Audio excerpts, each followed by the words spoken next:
Taarifa kutoka katika vyanzo vya kuaminika kuhusu klabu ya Simba na Young Africans au mapacha kutoka Kariakoo, Dar es Salaam, klabu vioo ndani ya kandanda ya Tanzania, klabu zenye mafanikio makubwa zaidi ndani, na ndio klabu ambazo zimekuwa zikituwakilisha vyema katika michuano ya kimataifa huko mbali. Hapa nazungumzia Simba na Yanga.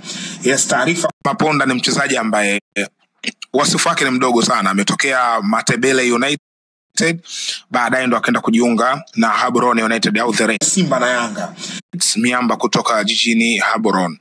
Lakini ndani ya kikosi cha Gaborone kuna wachezaji kama Disele Lebohang ambaye ni captain na ndo alifunga bao katika mechi ya huku ile ya penalty, yani ile penalty alifunga yeye. Lakini pia kuna Tatayaone Kamanyane ambaye ni kiungo ushambuliaji pia, ambaye pia ndo mfungaji bora wa ligi kuu ya Botswana kwa msimu uliopita. Alifungana yeye pamoja na striker wa kikosi cha Tafik ambao alimaliza nafasi ya pili msimu uliopita, Jean Luamba. Wote walifunga magoli 15. Lakini yupo Ivan Kamberipa, moja ya walinzi bora kabisa, pamoja na Tatenda Gora. Hao wote ni wachezaji wazuri. Opile Raboagi, yes.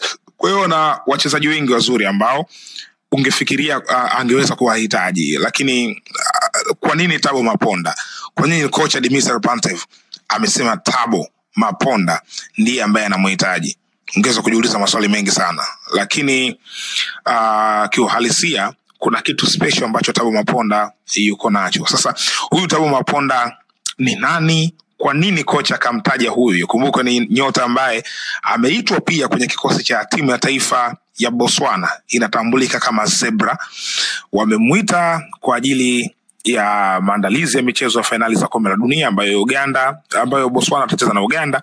Lakini tutarajie kumuona kwenye finali za AFCON hizi zinazotarajiwa kufanyika 2025 mwezi Disemba kule nchini Morocco. Yupo kwenye kikosi hicho. Hasa Thabo Maponda ni nani kiundani zaidi? Kufahamu juu ya Thabo Maponda na kwa nini, kitu gani special ambacho kocha amekiona kutoka kwake,